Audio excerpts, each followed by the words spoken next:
7, 6, 5, 4, 3, 2, 1. Vous écoutez Taxi FM, musique, sport, information. Toutes vos passions sont forcément sur Taxi FM. Taxi Presse. Retrouvez tous les jours de 11h à 12h45 Eric Gatan et ses confrères à bord du taxi de la mi-journée. Informations exclusives et coulisses de l'actualité tout azimut. Nos éditorialistes décryptent et commentent l'univers de l'actualité sans concession et sans langue de bois. Taxi Presse. Tous les jours de 11h à 12h30 avec Eric Gatan. Taxi Presse. Madame, Monsieur, bonjour à tous. Nous sommes très heureux de vous retrouver ce matin sur la radio Taxi FM Lomé, mes confrères et moi. Taxi Presse de ce vendredi, la grande messe de vendredi, en direct de la maison de la radio. Ce sera avec Chanyao Aremiao, le patron du journal Nouvelle Opinion, Fabrice Petiesi, le patron du journal Le Libéral, Loïc Lawson, le patron du journal Flambeau de Démocrate. Et si tout marche bien, on pourra avoir Abi Alpha en studio. Pourquoi pas? Vous vous en doutez, nous reviendrons sur l'analyse que fait le président de la République, Faure Gnassingbé, de la situation de crise politique au Togo. Beaucoup de commentaires dans l'opinion depuis lors. Provocation et mépris envers le peuple, a écrit cette semaine notre confrère le quotidien Liberté. Ce matin, outre l'alternative qui dit que Faure Gnassingbé fait toucher ou tomber le masque, dont affiche ses intentions. L'éveil de la nation, lui, évoque plutôt les vérités toutes crues de Faure Gnassingbé qui font tourner les méninges à l'opposition. Vous lirez donc tout cela. En tout cas, on y reviendra forcément. Nous analyserons et commenterons tout cela tout à l'heure avec mes confrères. L'opposition ne lâche rien. Elle annonce d'ailleurs de nouvelles journées de mobilisation la semaine prochaine. Quel bilan peut-on dresser des 4 mois de mobilisation au Togo?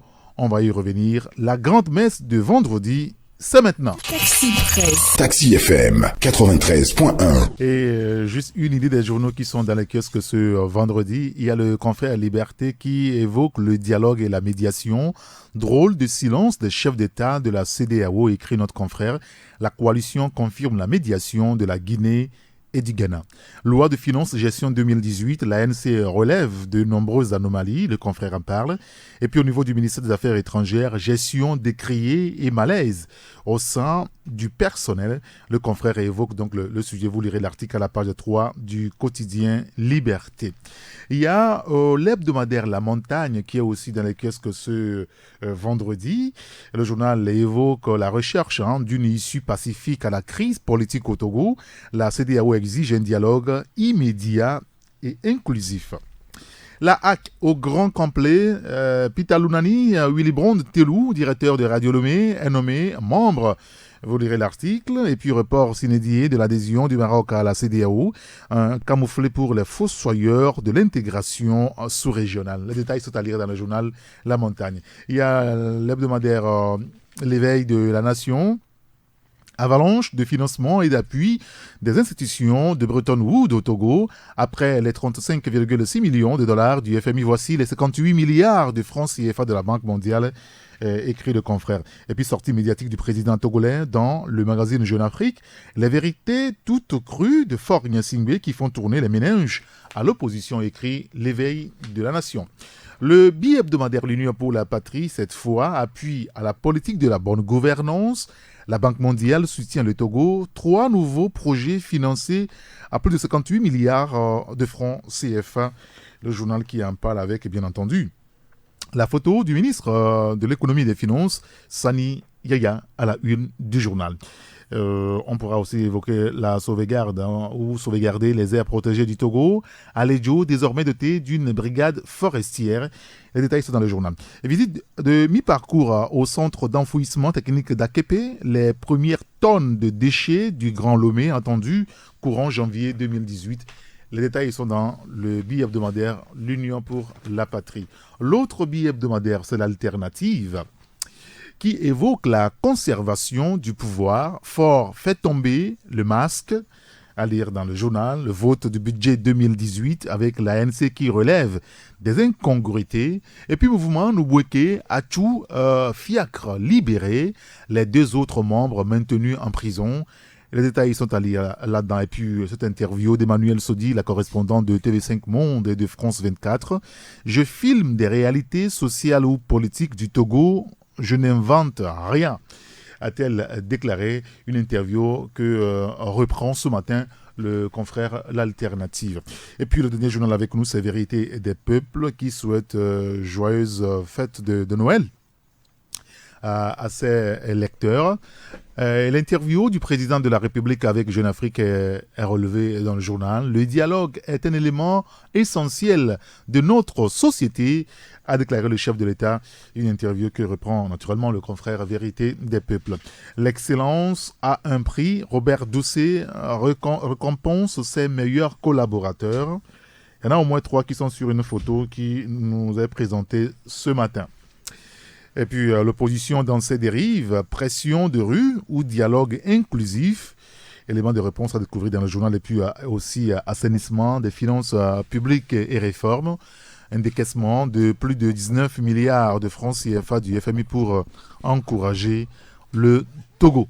Tous ces sujets à découvrir dans le journal Vérité des Peuples. Alors, outre Vérité des Peuples, vous avez l'Alternative. Il y a l'Union pour la Patrie qui est aussi dans les kiosques ce matin.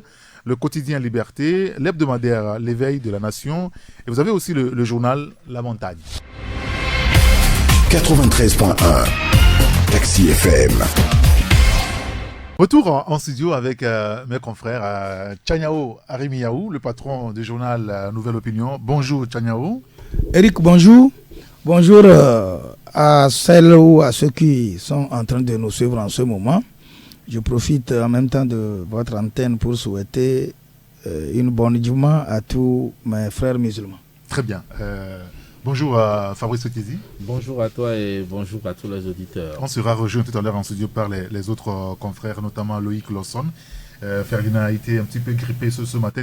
Je voulais d'ailleurs lancer le débat sur le sujet. Vous savez, depuis quelques semaines, dans notre pays, il y a un phénomène, une grippe bizarre qui prend presque tout le monde. La toux, le palu aussi.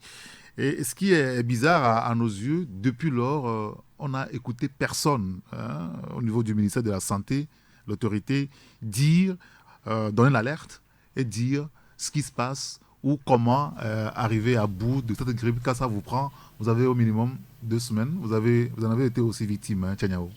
Oui, tout à fait. Bon, je crois qu'il doit y avoir une... je ne sais pas s'il faut dire pandémie ou une épidémie. Oui. Ce n'était pas connu de tous les Togolais, mais je crois que depuis, c'est d'ailleurs plus d'un mois, ça fait au moins 1 mois en arrière que moi j'avais souffert de cette grippe. Vous avez les maux de tête, vous avez une toux, elle est vraiment sèche, vous toussez mais vous ne voyez rien, vous avez des courbatures partout. Et la fièvre monte, j'en avais eu jusqu'à 40. Et peut-être que si le ministère n'en parle pas, la plupart des patients, de ceux qui ont connu cette fièvre ne sont pas allés, peut-être dans les hôpitaux d'État. Moi, par exemple, quand je l'avais eu, je me suis fait soigner dans une clinique. Et puis, 3 jours après, je croyais être sorti du carcan de cette toux. Et puis, j'ai rechuté, j'ai repris la toux. Je suis encore allé dans une autre clinique.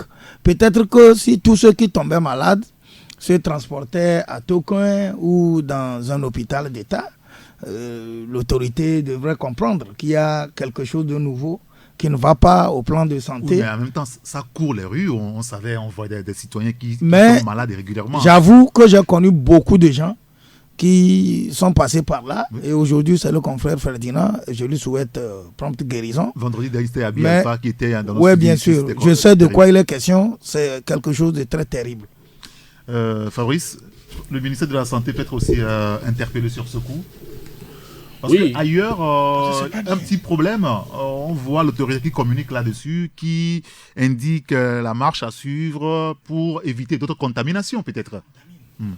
Oui, bon, je crois que peut-être que c'est pas à un niveau où il faut peut-être s'alarmer, entraîner une certaine psychose. Bon, si c'est pas un problème de santé publique très grave, je crois que parfois l'autorité, mais quand par exemple c'est un problème où il y a une certaine contamination comme le choléra et tout cela et autres.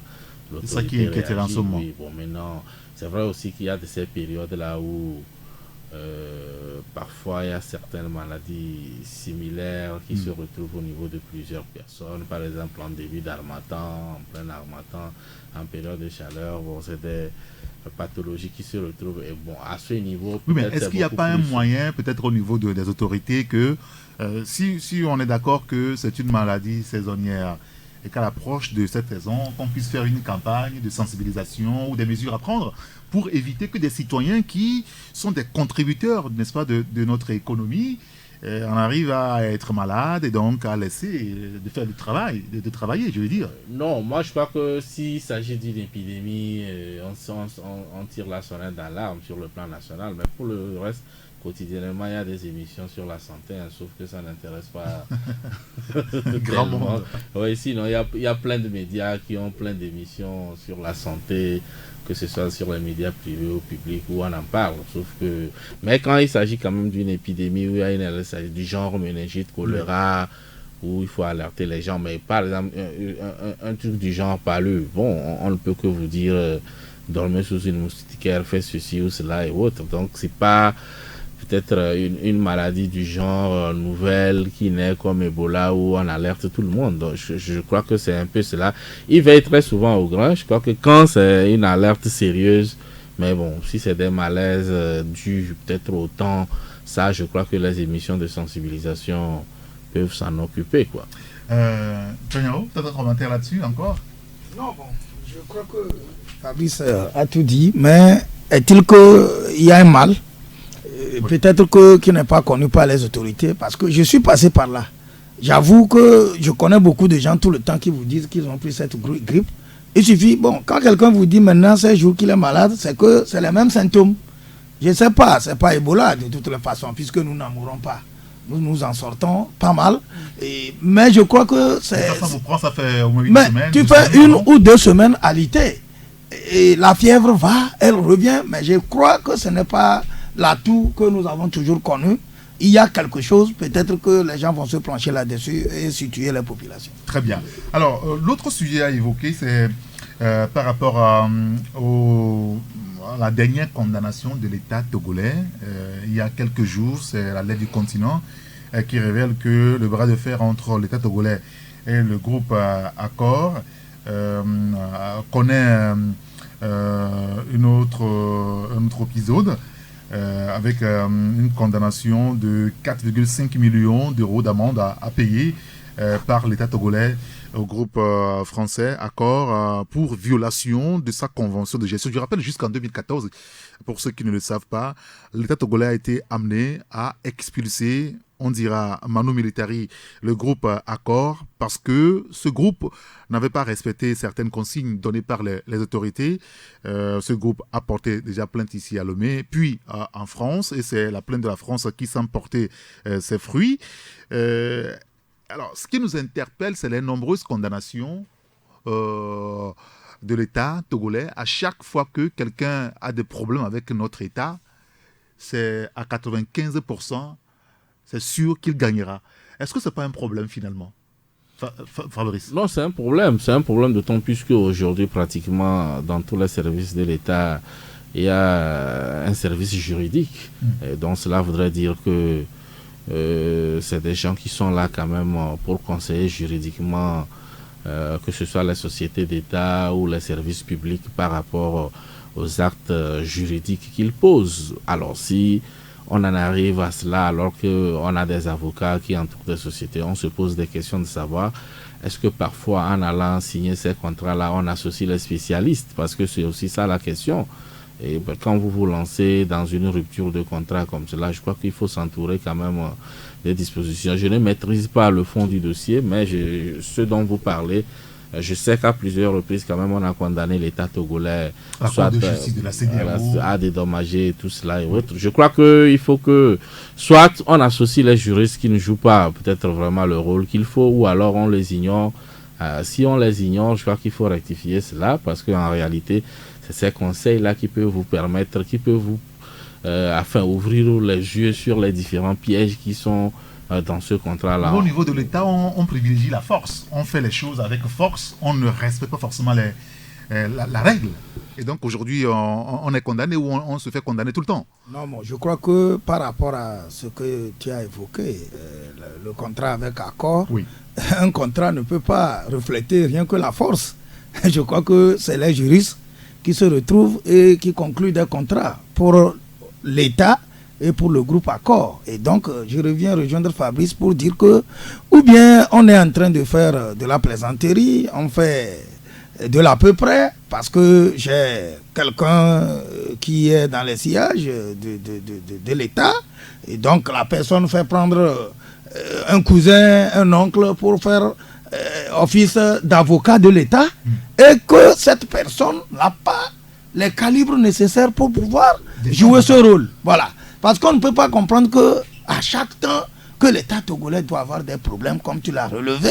Je crois même que quand nous le disons ici, les gens qui nous écoutent se retrouvent dans le bain de ce que nous évoquons. L'État togolais même sait qu'il a des juristes, il y a des avocats de l'État qui sont bien connus. Moi, je ne les maîtrise pas, mais l'État même connaît qui il a commis comme étant ses avocats. Le cabinet Akereburou, par exemple. Mais le cabinet Akereburou, bon, maintenant, je ne suis pas du domaine du droit pour savoir si Akereburou, ce cabinet-là, joue vraiment sa partition. Parce qu'eux-mêmes, ils doivent s'interroger. Comment vous pouvez être des avocats d'un État et qu'à chaque instant que l'État-là va conclure, quoi que ce soit des contrats, quand l'État va avoir des problèmes... Parce qu'il y a eu le cas de Togo Électricité, rappelez-vous. Oui, tout le temps. Même tout le temps que l'État doit avoir des problèmes parce qu'il a contracté avec certaines personnes, c'est l'État qu'on condamne finalement, alors que vous prenez ce qui vous est dû pour le travail que vous faites. Ou bien les gens savent faire leur boulot, on les met là-bas, et l'État a la tête haute en tout instant, où les gens jouent en disant, bon voilà, j'ai ma protégé, j'ai tel protégé qui est là, mais on ne fait rien juridiquement et l'État se renie. Parce que tout le temps, quand l'État perd les procès, en tout cas pour moi, je ne trouve pas que c'est glorieux, je ne trouve pas que c'est honorable. Il faut que l'État revoie ses copies par rapport à qui et qui on peut travailler avec, surtout en termes de droit. Parce que aujourd'hui, partout dans le monde, c'est le droit qui fait avancer les choses. Je sais que l'économie joue aussi. Parce qu'aujourd'hui, on attire les investisseurs étrangers. Alors, si ces investisseurs finalement se rendent compte que quand vous venez au Togo... Après, il doit y avoir des problèmes et vous allez gagner après et ramasser des milliards, c'est pas bien. Donc, l'État n'a qu'à revoir ses copies. Ou alors, comme Fabrice l'a dit, si ceux-là qu'on a commis pour être les avocats ou les juristes de l'État à tout niveau. Au niveau de tous les ministères, vous allez, on vous dit qu'il y a des conseillers juridiques. Oui. Vous allez dans des sociétés d'État, on dit qu'il y a des conseillers juridiques. À la présidence, un peu partout, il y a ces gens-là qui doivent pouvoir éclairer ceux qui tiennent aujourd'hui le pays dans le main. Parce que tout le monde ne peut pas être juriste sans complaisance, bien sûr. Oui, parce qu'il y a ça aussi finalement qui joue. Peut-être on a peur de dire la vérité au patron sur certains faits, que ça, on ne peut pas le faire. Si on le fait comme ça... Non, on ne peut pas avoir peur de dire la vérité. Dans la surtout en termes de droit. Oui, dans la mesure où c'est pour ça que vous êtes là. Maintenant, soyez-en sûrs qu'en face, vous aurez également un autre avocat. Donc, s'il est plus rodé que vous, naturellement, il va l'emporter sur vous. C'est un peu ça. C'est pour ça que je rejoins comme mon confrère Chaniao pour dire... alors, effectivement, il y a des cabinets juridiques, des cabinets d'avocats quand même sur lesquels l'État repose. Alors, est-ce que... ce sont eux qui manquent, je ne dirais pas de compétences, mais de subtilité. Ils prennent beaucoup d'argent. Hein. Bien évidemment, ils prennent beaucoup d'argent. C'est pour cela, entre-temps, mais quand nous avons eu... Enfin, on a indexé certains journaux d'avoir eu des contrats avec une société de la place et on estimait que c'était trop. C'est pour ça que ça m'étonnait, parce que si vous cherchez à savoir c'est combien l'honoraire d'un avocat de l'État, vous allez vous tenir la tête. Alors donc, je ne sais pas, nous tous nous exerçons une profession libérale, donc naturellement on ne peut pas dire qu'une publicité est trop chère dans un journal, alors qu'au même moment, pour juste une consultation, je ne sous-estime pas ce travail-là, mais c'est pour dire que quand vous prenez assez d'argent comme cela en tant que cabinet, parce qu'on a les chiffres, on ne va pas les avoir. Il y a des gens, des cabinets qui prennent près de 800 millions par an pour... 800 millions. Oui, pour des sociétés d'État. Et donc, quand c'est comme cela, il faudrait également que lorsqu'on a besoin de vous pour des conseils, que vous soyez capable de gagner des procès, pas seulement au Togo, parce que c'est surtout ça, de ça il s'agit également. Oui, parce que bon, on sait aussi comment les gens gagnent les procès également au pays, et quand ils sortent, ils ne s'en sortent pas. Non, ce que Fabrice a dit m'interpelle sur un point, parce que ce sont les mêmes cabinets. Pratiquement, quand vous allez dans les sociétés d'État, ce sont les mêmes figures que vous retrouvez. C'est vrai, Fabrice a dit tout à l'heure. Quand il s'agit de gagner un procès en interne, ces gens-là savent comment manager. Et si c'était à l'externe, ça les expose. Je donne un exemple. Comment font-ils finalement? Non, je ne suis pas dans leur secret, mais je sais qu'il y a des situations où ces gens-là, d'abord même, où alors on ne va pas au procès. Ils font dormir les dossiers, qu'on reporte de jour au jour. Je donne l'exemple, il est patent. Quand Fabrice parlait d'un contrat où des journalistes ont été pointés du doigt, c'est toujours le même cabinet à Kérébourou qui est dans la société en question. Il s'agit de la société.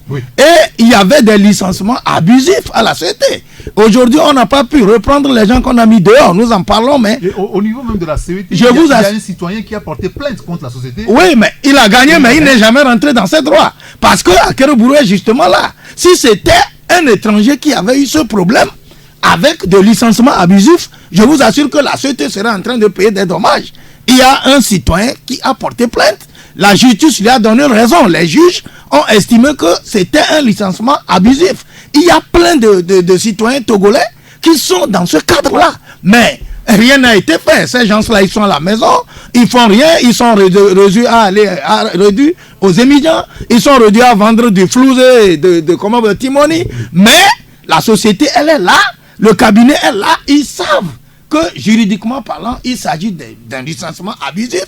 Ils en ont renvoyé jusqu'à environ 200 qui sont là, mais rien n'a été fait. Je vous assure que si c'était avec des étrangers, des tierces, qui ne sont pas togolais, le cabinet à Kérébourou se serait déjà plié et qu'on serait en train de dédommager ou de reprendre les gens qu'on a exclus abusivement. Et donc, c'est ces effets qui se font voir tous les jours où les gens donnent l'impression en interne qu'ils sont de bons cabinets, où ils gagnent des procès, ou alors ils musclent l'exposition et on ne va pas au jugement. Même à 2 ou 3 fois, ils sont encore convoqués pour répondre par rapport à ces licenciements abusifs. Ils n'ont jamais répondu.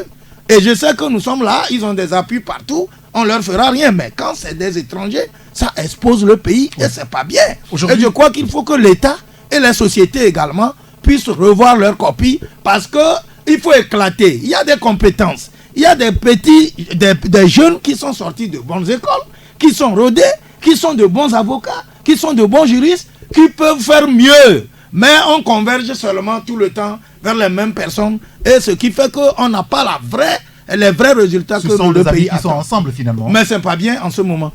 Alors, en tout cas, dans le cas du groupe Accor, l'État togolais est condamné à payer 4,5 millions d'euros pour violation de sa convention de gestion. On nous a signifié, en tout cas d'ailleurs le confrère La Lettre du Continent le précise, que les avocats de l'État togolais entendent relever appel de cette décision de la Chambre commerciale de Paris. Mais toujours dans cette affaire, alors l'État qui est condamné régulièrement, Togo Électricité, même des citoyens qui vont à la Cour de justice de la CEDEAO, on n'en parle plus, même Pascal Bodiola entre-temps a eu raison, les leaders politiques de l'opposition ont plusieurs fois eu raison également dans ce dossier. Alors sur le cas des investisseurs étrangers, je l'évoquais sommairement tout à l'heure, est-ce que ça rassure pour que ces étrangers viennent s'implanter chez nous? Ils peuvent se dire, si on vient rester ou faire affaire au Togo, peut-être qu'on aura des problèmes, pas forcément avec un citoyen, mais avec l'État même. Et c'est compliqué. Au lieu de dépenser des énergies pour faire prospérer l'entreprise, on sera beaucoup plus devant les tribunaux. Est-ce que ce ne sera pas un frein finalement Non, moi je crois que ça ne peut pas être un frein. Ça sera un frein si peut-être on tordait le cou au droit. Je crois que c'est beaucoup plus ça qui intéresse. C'est-à-dire le problème, ce n'est pas d'avoir des problèmes. Les problèmes sont là et dans tous les pays. Dieu sait. Chaque jour pratiquement, même aux États-Unis, en France, vous allez voir on dit telle société. L'affaire Groupe Accor, ils ont commencé par la justice du Togo. Ils ont été déboutés. Oui, c'est ce que je dis. C'est-à-dire si la démonstration est faite que la justice n'est pas dite au Togo, enfin le droit n'est pas dit au Togo, qu'on tord le cou au droit. C'est à ce niveau que les investisseurs peuvent s'inquiéter. Mais si les gens ont l'assurance que la justice fonctionne bien, parce qu'en réalité, c'est ça le problème. La crainte, ce n'est pas d'avoir des problèmes, mais quand vous avez des problèmes, que vous ayez confiance que vous allez devant la justice où les deux balances sont vraiment équilibrées, où vous espérez, si vous sentez que vous avez raison, vous pouvez avoir raison. Donc je crois que c'est beaucoup plus là. Maintenant, dans le cas du groupe ACO, c'est vrai qu'au moment où on chassait ces gars-là, je crois que l'argument que l'État togolais avait avancé, parce que le droit est un peu, c'est un labyrinthe, hein, vous pouvez aussi avoir raison, mais si vous ne savez pas parler, si vous ne savez pas vous prendre, c'est comme vous prenez un voleur chez vous, vous commencez par le rouer de coups. Et entre-temps, la gendarmerie vient, on le prend et autres. Après, on va dire non, que vous avez violé ses droits parce que vous l'avez roué de coups et tout ça là et tout ça. Bon, vous allez voir que quand vous ne savez pas vous prendre, vous pouvez avoir raison, mais perdre un procès. Et c'est en cela, généralement, c'est la subtilité des avocats. Quand vous parlez de la Cour de justice de la CEDEAO, en réalité, quand vous allez sur les questions de droits de l'homme, lorsque tout de suite on vous prouve que le gars a été torturé, c'est fini. Puisque généralement la Cour ne se prononce pas, ne va même pas au fond pour se demander est-ce que ce qu'on vous reproche c'est ça ou c'est pas ça. Mais on dit seulement que la manière dont ça s'est passé, ça n'a pas suivi la procédure qu'il fallait. Ça suffit largement que vous perdiez un procès, même si dans le fond vous avez raison. Donc c'est un peu cela. Pour ça je dis, effectivement, quand vous prenez le groupe Accor à Sarakawa, c'était de la merde. Plusieurs fois des journaux ont écrit et tout le monde savait qu'ils n'ont pas respecté leur cahier de charges.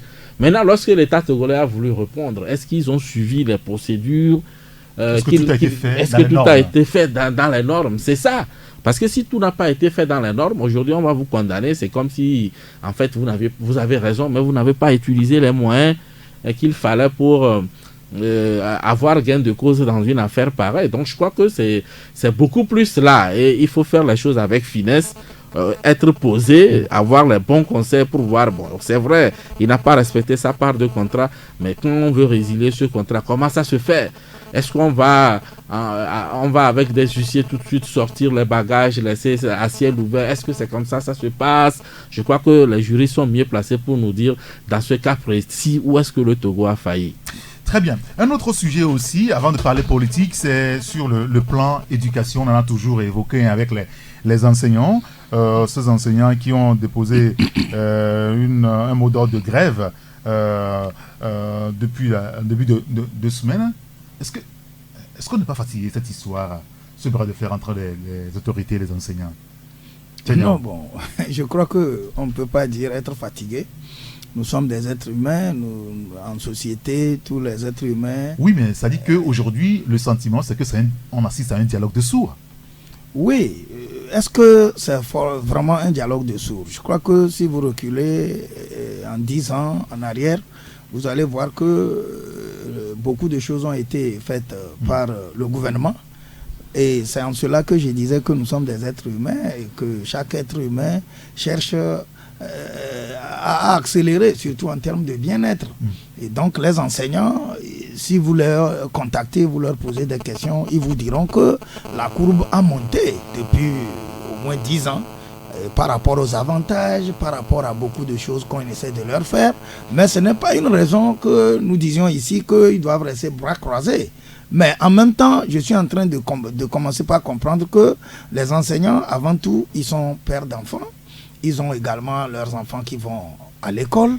Et je crois que quand on va en grève à un moment, il faut qu'on revienne également discuter et prendre le juste milieu. Je sais qu'il faut mettre la barre très haut pour avoir le minimum en matière de discussion, de négociation. Et je crois qu'il faut que le gouvernement aussi fasse sa part en disant par rapport à telle ou telle revendication, il faut leur parler le langage franc, le langage de la vérité, le langage de la capacité, parce qu'une chose est de promettre des choses et l'autre est de pouvoir les exécuter. Donc ce qu'on peut faire, qu'on le dise, et que les enseignants également puissent comprendre que nous avons demandé tant, on nous a promis tant, il vaut mieux le prendre et faire continuer la formation au niveau du Togo. Parce que ça fait quand même plusieurs mois que les enseignants sont dans la revendication. Le budget tel que voté cette semaine ne prend pas en compte leurs doléances. Ça voudra dire que l'année prochaine sera toujours mouvementée, Fabrice. Bon, je crois que, est-ce qu'on peut dire que c'est un dialogue de sourds au départ? C'est vrai que l'activité politique a fait que tout ce qui est social est un peu éclipsé, parce qu'il y a de cela une semaine exactement, je crois qu'il y a le Conseil national du dialogue social, le bureau qui allait soumettre un document au Premier ministre, qui a fait ce document contenait un peu leur analyse de la situation dans le monde de l'éducation et en même temps les pistes de solutions qu'ils ont remis au Premier ministre. Peut-être qu'avec ce document-là, quelque chose pourrait être trouvé. Parce qu'en réalité, le problème de l'éducation est profond, mais très souvent, on n'a que le revenu des enseignants qui revient très souvent sur le terrain, alors que quand vous, au niveau de l'État, c'est une réflexion globale. Parce qu'aujourd'hui, on ne parle même pas des programmes scolaires qui sont obsolètes à certains niveaux. On ne parle pas non plus également des conditions dans lesquelles les élèves suivent les cours, les salles de classe, est-ce que ces salles de classe sont en bon état, et tout ça là, est-ce qu'aujourd'hui toutes les localités ont des établissements scolaires, la question de la gratuité, quelle est l'efficacité sur le terrain. Donc ça fait beaucoup de problèmes au niveau de l'enseignement. À régler au même moment. À régler au même moment. Mais très souvent, puisque les enseignants donnent de la voix, c'est beaucoup plus sur ce point-là. On voit le gouvernement où parfois on dit rien n'est fait, mais beaucoup de choses ont été faites, parce que quand vous prenez un peu le nombre de salles de classe qui ont été conçues depuis près de 5 ans, ce n'est pas encore suffisant, mais vous allez voir que le nombre a augmenté. Et au niveau même du revenu des enseignants également, des efforts ont été faits, mais sauf que ce n'est pas également, puisque ce que les enseignants revendiquent est légitime et légal, et le gouvernement le reconnaît, c'est ça qui est intéressant, mais la célérité avec laquelle ils souhaitent que ces problèmes soient réglés, je crois que c'est à ce niveau il y a la pomme de discorde, sinon aucune prime n'a été jugée exagérée, et surtout ce qui pose problème, c'est cette histoire de statut particulier des enseignants, où parfois le gouvernement semble un peu hésitant, parce qu'en réalité, quand on prend les fonctionnaires, ce n'est pas que les enseignants, il y a plusieurs corps également qui n'ont pas leur statut particulier. Alors, est-ce qu'on peut faire le pas vers les enseignants et laisser les autres? Vous avez vu même que avant, c'est l'enseignement et la santé qui avaient l'opportunité de porter haut leurs revendications et que ça soit audible. Depuis un certain temps, il y a des ministères même également qui entrent dans la danse et tout cela. Donc vous comprenez qu'en réalité le problème n'est pas seulement des enseignants de l'éducation, il est global, et quand vous le prenez dans le secteur de l'éducation également, il ne se limite pas seulement au revenu des enseignants, il embrasse plusieurs secteurs où maintenant il faut essayer de faire une planification pour que finalement, on puisse trouver le juste milieu, parce que moi, je continue de le dire, vous pouvez payer des millions à un enseignant, mais s'il se retrouve devant 120 élèves, il ne fait pas de l'enseignement, il fait de la garderie. Ah oui, hein? Oui, il garde juste les enfants pour que midi, les parents viennent chercher. Alors, c'est vrai qu'on parle de l'éducation, de l'enseignement. Oui. Il y a le SYNFOT, le syndicat des praticiens hospitaliers, qui annonce aussi les couleurs. Et il menace aussi de se faire entendre sérieusement dès l'année prochaine, le 3 janvier. Le SYNFOT dit organiser un sitting de mécontentement. Ça voudra dire que les jours qui arrivent, franchement, ne garantissent rien de bon, hein, sur le plan social, je veux dire. Oui, c'est par rapport à ça que je disais tout à l'heure que les êtres humains, où qu'ils soient, ils cherchent à avoir la meilleure des vies. Oui. Et vous savez, au Togo, quand vous voulez être réaliste, vous allez comprendre que ce sont les mêmes syndicats. Le gouvernement a toujours eu à faire face aux syndicats de l'éducation, aux syndicats des praticiens hospitaliers. Voilà. Et vous comprenez que c'est les domaines effectivement clés aussi. du bien-être de toute nation. Quand un pays veut se développer, quand un pays doit aller loin, c'est l'éducation après tout. Puisque tous ceux qui sont acteurs aujourd'hui, je l'ai dit tout le temps, ils sont passés par la formation, ils sont passés par cette école-là. Et aujourd'hui, les médecins, les hommes de la santé également, ils sont passés par là. Mais aujourd'hui, ils ont une primeur sur notre vie. C'est eux qui nous permettent d'avoir la santé pour pouvoir travailler, pour que le pays marche. Et donc, il faut que ceux qui sont à la charge, ceux qui ont la charge de l'État, essayent de voir comment pouvoir amener ces gens-là à avoir une vie beaucoup plus décente, beaucoup plus intéressante. Et c'est par rapport à ça que ces gens-là aussi activent. Mais je voudrais toujours dire qu'il y a des réalités qui concernent la gestion des hommes et d'une nation en plus, que nous, lambda, on ignore. Et donc, à cause de cela, je voudrais dire et souhaiter que tous ceux qui lancent des mots d'ordre de grève, au même moment qu'ils les lancent, qu'ils privilégient aussi le dialogue, les négociations, et qu'ils essayent d'accepter ce qu'on peut leur faire en attendant que la situation permette d'aller beaucoup plus loin et de leur faire le gros. Parce que quand vous interrogez aujourd'hui, si vous avez aujourd'hui le ministre des Finances, vous avez le ministre de la Fonction publique, vous avez le ministre de la Santé, vous avez le ministre de l'Éducation, ils vous diront certaines difficultés que peut-être, si vous êtes de bonne foi, vous pourrez comprendre. Ou si vous n'êtes pas de bonne foi, vous pouvez loger ça sous le dos de quelque chose et puis dire que non, il s'agit d'une mauvaise foi.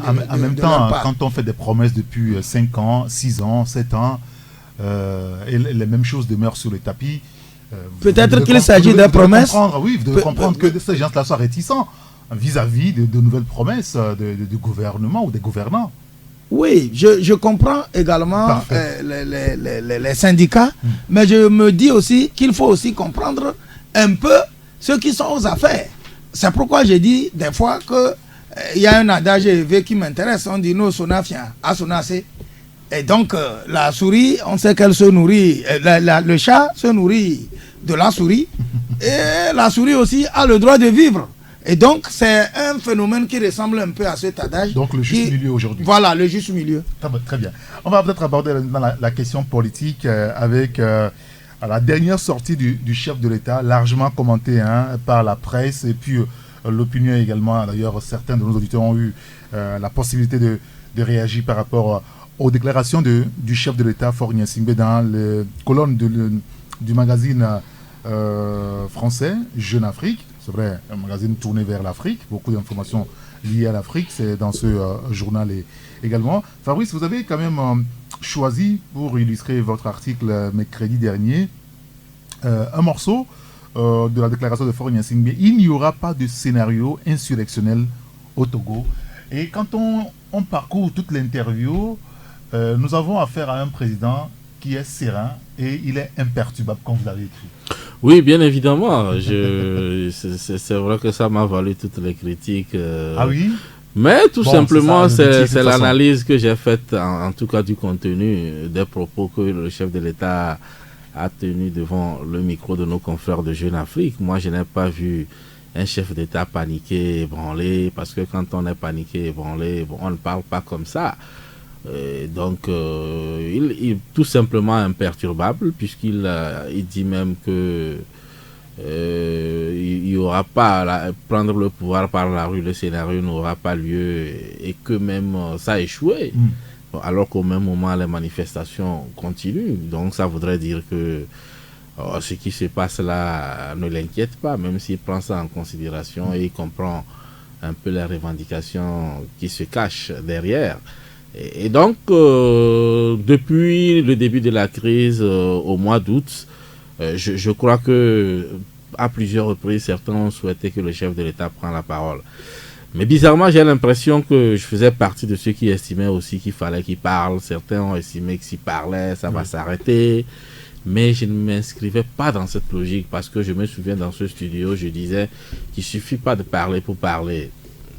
Il faut avoir les mots qu'il faut pour calmer, parce qu'on a vu également des scénarios ailleurs où malgré votre prise de parole, ça n'a pas calmé la situation. Bon, le cas du Burkina, le Burkina, il a parlé, tout dernièrement au Zimbabwe, il a parlé, mais bon, ça n'a pas empêché à ce que finalement il quitte le pouvoir. Et donc, quand vous regardez un peu cette interview, le moment choisi, on a l'impression que finalement le timing par rapport à la communication du chef de l'État, chapeau sur ce point à l'équipe de communication, parce que finalement j'ai l'impression que c'est le moment où il fallait parler, il a parlé. Et puis bon, est-ce que ça a arrêté pour l'instant les manifestations? Non. Donc ça voudrait dire que ceux qui estimaient, les experts en communication au départ qui estimaient que s'ils parlent, ça va s'arrêter, sont passés à côté. Parce que c'est pas seulement la parole. Mais quand même cette interview... peut-être qu'au début, non, moi je crois pas. Parce que des morts, oui, des blessés, des emprisonnés politiques. À mon analyse, oui, c'est pour cela que je dis, même si au lendemain, le 20, les propos que le chef de l'État a tenus dans Jeune Afrique, vous convenez avec moi qu'il ne pouvait pas les tenir le 20 août, ou le 21, ou les jours qui ont suivi. Pour moi, le moment n'était pas vraiment propice. Si je suis un conseiller en communication, je n'en suis pas un, mais j'essaie d'analyser un peu. Moi, je ne crois pas qu'une parole suffisait, puisque les gens attendaient. Puisque lui-même, il a compris qu'il y avait un autre scénario. Moi, j'avais l'habitude de dire que ce n'est pas vraiment de la politique qui se faisait. Et aujourd'hui, vous comprenez que lorsqu'on vous demande de quitter le pouvoir, soit vous faites ceci, parce qu'en fait, c'était la même chose, puisque le retour à la constitution de 92 induisait également le départ du chef de l'État, puisque bon, on retourne, on dit nul ne peut faire plus de 2 mandats, il part. Donc, que vous fassiez les réformes ou pas, vous partez. Soit par la rue, soit par les réformes que vous-même vous initiez, qui vont vous emporter. Et donc, aujourd'hui, quand vous analysez ces propos, comme je le disais, on a affaire à un homme serein. Certains estiment qu'il a repris la main. Maintenant, il faut se poser la question de savoir est-ce qu'il avait perdu la main à un moment donné. Ça, les gens resteront partagés. Le débat est ouvert. Oui, mais ce qui est sûr, et au même moment où l'opposition manifestait, effectivement, on n'avait pas senti le chef de l'État dans la peau de quelqu'un qui panique. Parce qu'en réalité, quand votre pouvoir vacille, vous ne sortez pas, vous ne voyagez pas. Mais c'est en ce moment fort, soit il va dans des pays sur le continent, ou il va dans des localités, il prend même l'hélicoptère et tout cela, alors qu'un président dont le pouvoir vacille se retrouve dans un bunker où peut-être il a sa dernière garde qui assure la sécurité. Donc c'est pour cela quand on dit reprise de la main, le débat est là. Le débat est ouvert. C'est vrai que le confrère Liberté cette semaine a plusieurs fois évoqué l'interview du président Faure Gnassingbé. Liberté qui évoque carrément une forme de provocation dans le discours ou dans la prise de parole du chef de l'État, et même parler du mépris envers le peuple togolais. L'alternative aussi du jour, on devrait avoir Ferdinand pour en parler, malheureusement il n'est pas là, c'est pas grave. Ferdinand, lui, il dit que Faure Gnassingbé fait tomber le masque. En tout cas, il révèle sa vraie personnalité dans l'interview. Mais vous, Tchania Odelindy, pour vous, c'est un président pragmatique qui a parlé avec un discours limpide, efficace et concret. Oui, mais tout à fait. Bon, je crois que si nous prenons le Togo tel qu'il est, je crois que le Togo reste ce pays atypique qui a ses façons propres à lui. Et quand vous introduisez tout à l'heure, vous avez dit que depuis un bon moment, les gens se disaient qu'il fallait que le président parle. Oui. Et les gens attendaient que Faure parle. Bon, pour dire quoi? Ça, je ne sais pas. Les gens qui voulaient que Faure parle voudraient qu'il... Ils veulent écouter sur la politique du Togo. Oui, je sais. Les gens qui voudraient que Faure parle, ils attendaient que Faure leur dise à eux ce qu'ils veulent. Et ce qu'ils veulent entendre. Les gens voulaient que Faure vienne dire, bon voilà, vous avez marché, vous avez dit que vous voulez une constitution, vous voulez mon départ. Tantôt, vous voulez les réformes. Après, vous voulez retourner à une constitution 92. Vous voulez que je parte. Je vous dise que je quitte en 2020. D'autres disent non, qu'il faut faire tant. Finalement, dans ce cafouillage, les gens voudraient que le président parle. Maintenant, les gens, je ne sais pas. si le président peut se loger dans leur tête pour comprendre qu'ils veulent qu'ils disent, bon, j'accepte, retournons à la Constitution 92, ou bien que le président devait leur dire, je pars en 2020, ou que le président leur dise, bon, voilà, quand les gens me demandent de faire les réformes, je vais faire les réformes. Moi, dans tout ce que j'ai pu constater, et je dis que le président était pragmatique, le chef de l'État, si vous l'observez, il est resté ce légaliste hors pair. Le chef de l'État s'est livré à ce que nos textes fondamentaux disent dans le pays. Et puis, il a été même quelqu'un qui avait la crainte de Dieu. Parce que quand les gens demandent à quelqu'un de parler, toi-même, moi-même ici, si on me dit de dire comment la journée de demain sera, je ne suis pas sûr de le dire à 100% parce que je n'ai pas la force de savoir ce qui peut advenir d'ici demain. Et donc, quand on voulait que le président dise ce qui va se passer en 2020, j'ai dit qu'il est pragmatique. Oui, si il a dit... S'il veut être candidat ou pas. Oui, mais pourquoi c'est comme si aujourd'hui on me dit que quelqu'un ira demander à Emmanuel Macron si à la fin de son mandat il sera candidat ou pas. Et donc les gens, il a une mission. Moi je crois que Faure Gnassingbé a une mission que d'abord son parti UNIR qu'il a choisi pour être candidat en 2015 l'a confié, et en plus les Togolais qui ont voté lui ont confié, et dans le respect de la loi fondamentale du Togo, il n'a pas encore fini cette mission. Il y a beaucoup de choses qui intéressent, à mon avis, nous Togolais, qui ne sont pas forcément de savoir si Faure part en 2020 ou que s'il sera là. Et donc le président, il a été clair. Il a dit, puisque les gens voudraient qu'on aille, les gens attendent un dialogue. Il a dit il y aura un dialogue. Mais en disant directement qu'après le dialogue, nous allons respecter notre loi fondamentale. Et donc, moi je crois que... Est-ce que ce n'est pas une contradiction depuis le début du mois de novembre, le président de la République ou son gouvernement a affiché clairement les intentions, c'est-à-dire aller à un dialogue politique pour trouver un compromis et sortir de la crise. Et au même moment, il confirme les discussions prochaines et il dit qu'après les discussions, il y aura un référendum. Le référendum portera sur quoi? Si les acteurs déjà, dans les discussions, s'entendent sur l'essentiel. Mais l'essentiel, c'est quoi en ce moment aussi? Parce que il y a un texte qui a été introduit et il y a un point sur lequel ils ne sont pas d'accord. Ces points seront discutés dans la discussion. Oui, mais... Alors, si on s'entend, à quoi bon aller encore à un référendum? Non, attendez que je vous recadre. Vous posez la question, mais je suis obligé de vous recadrer. Je crois que tout à l'heure, j'ai dit que les autres en face du pouvoir ou de la majorité ont dit beaucoup de choses. C'est vous qui résumez ce qu'ils ont dit au texte qui a été introduit. Il y a des gens qui veulent un retour à une constitution, celle de 92. Il y a des gens qui demandaient les réformes. Moi, je n'avais jamais entendu ceux qui marchaient dire auparavant, avant le 19, qu'ils veulent le retour à une constitution de 92. Ce point est arrivé à partir d'une date ou bien d'un moment précis. Parce que les gens demandaient les réformes. Si on était dans ce cadre de la demande des réformes que l'opposition a toujours réclamé depuis des années, je m'entends dire maintenant qu'on peut retourner maintenant au texte qui a été introduit et de l'étudier et de se comprendre. Non, il y a un problème de... il y a une concordance de temps, peut-être à votre niveau. Avant les manifestations, c'est le PNP qui avait manifesté le 19 août. Non, allez plus loin. Le PNP, c'est récent. Le 19 août, c'est le PNP qui a amorcé les manifestations. Et avant ces manifestations, l'élément qui appelait à manifester faisait déjà allusion au retour à la Constitution de 92.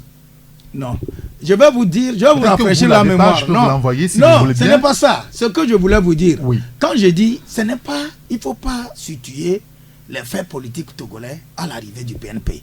Avant le PNP, dis-moi qu'en 2012, en 2013, en 2014, ou avant tout cela, le Togo avait des problèmes de réforme.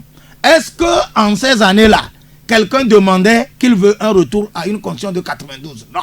Maintenant, quand le PNP a tenu ses meetings à l'intérieur du pays, c'était le langage. C'était les audios que le PNP véhiculait avant le 19. Parce que vous n'avez pas fait beaucoup attention. Moi, je ne savais pas les Togolais qui, en 2012, demandaient le retour à la constitution de 92. Le PNP a été mis en place. Moi, j'ai eu l'occasion d'interviewer plusieurs fois le patron de ce parti, Tiko Tedam, Et à chaque fois qu'il est notre invité, il a toujours évoqué le retour à la Constitution. Mais c'est lui qui fait. Oui, je parle de lui. Je ne dis pas de lui. Moi, je ne parle pas de Tikpi. Je te parle des Togolais qui manifestaient avant. Parfait. Donc, c'est Tikpi qui a amené le concept du retour de la Constitution de 92. Bien sûr. Et j'ai dit, si Tikpi veut le retour à la Constitution de 92, alors qu'il y en avait qui marchaient, qui demandaient les réformes, et que finalement, on revient et vous dites qu'il y aura dialogue, je vous dis qu'est-ce qui va se loger dans le dialogue.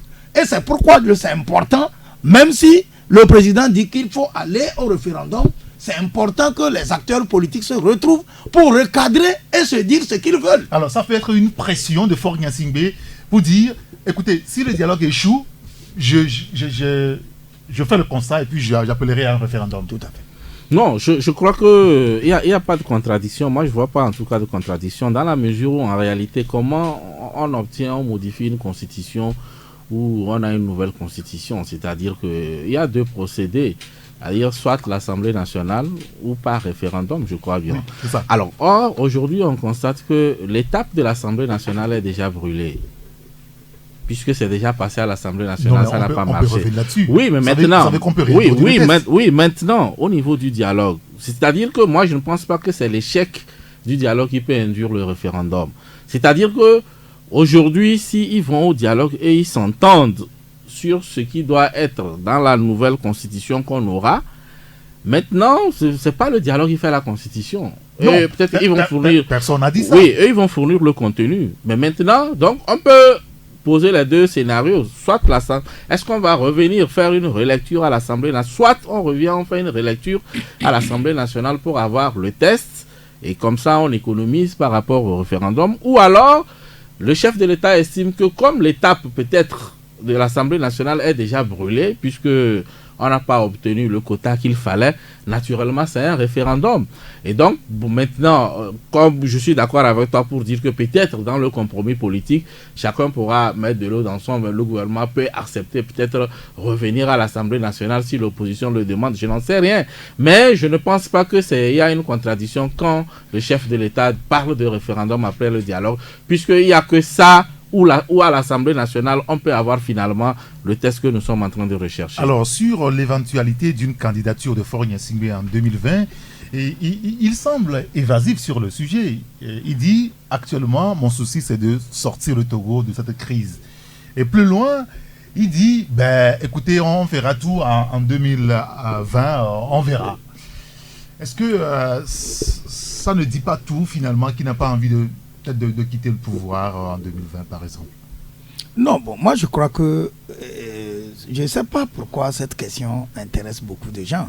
Le Togo, il faudrait que ça intéresse des citoyens. Oui, j'ai dit que, écoutez, j'ai dit, si Faure dit tout à l'heure qu'en 2020 je m'en vais, moi je ne sais pas si les gens peuvent se faire des idées sur comment cela peut être interprété. Je connais le Togo, même si Faure disait tout à l'heure que 2020 je quitte, les gens vont trouver toujours à dire. C'est un pays que nous faisons, nous pratiquons, nous connaissons, où si Faure dit en 2020 je ne suis pas candidat, il y aura toujours à interpréter. Bon, maintenant, on a un dialogue en vue. On a un dialogue et vous tous, vous convenez avec moi que personne ne sait l'issue de ce dialogue. Peut-être que quand les acteurs vont se retrouver, ils vont s'entendre sur beaucoup de choses. Ou ils vont comprendre peut-être, il faut qu'on le dise, la problématique de la rétroactivité ou de la non-rétroactivité de la loi, d'une loi fondamentale, elle sera peut-être discutée parce qu'elle a divisé beaucoup les opinions. Beaucoup de gens ont fait du juridisme autour de la question, mais quand ils seront au dialogue et qu'ils vont par exemple décider, et que s'ils se comprenaient que la loi ne pourra être à partir du Togo rétroactive, ça veut dire quoi? Ça veut dire que le président, si ceux qui l'ont choisi pour les représenter, parce que quand on est dans un parti politique, même président de ce parti, je crois qu'on n'a pas le parti qu'on manie comme on le veut. Si aujourd'hui les gens se retrouvent au dialogue et qu'ils lèvent l'équivoque de la rétroactivité selon certains et de la non-rétroactivité, qu'ils reviennent à la raison, parce que les grandes écoles, quand vous avez écouté beaucoup de juristes se prononcer sur la question, les grandes écoles de droit ont toujours dit que la loi ne dispose que pour l'avenir. Et si tel est le cas, on ne pourra plus revenir demander à Faure Gnassingbé s'il partira ou pas. Parce qu'il reviendra aux militants de unir au moment venu de choisir qui sera leur candidat. Bien.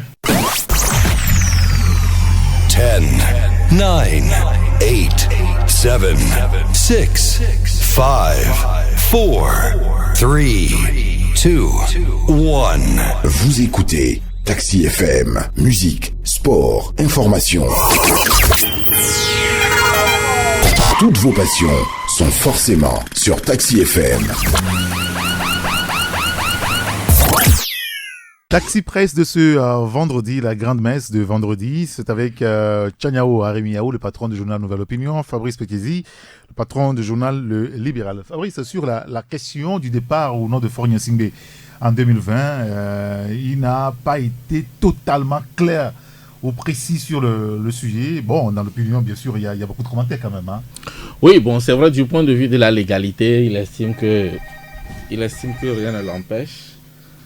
Du point de vue de la légalité, il estime que rien ne l'empêche, les démonstrations faites par les juristes, c'est que la loi dispose pour l'avenir et tout cela. Bon, il n'y a pas de débat là-dessus. Maintenant, pour le reste, je crois que c'est une réponse politique, hein, et puis c'est sa décision. Il peut tout de suite l'annoncer ou ne pas l'annoncer. Ça, je crois qu'il n'y a rien qui l'oblige à dire, même si vous prenez Jean-Pierre Fabre aujourd'hui, vous lui tendez le micro, vous lui demandez, alors monsieur le leader de l'opposition, est-ce que vous serez candidat en 2020? Il va vous dire que c'est pas d'actualité.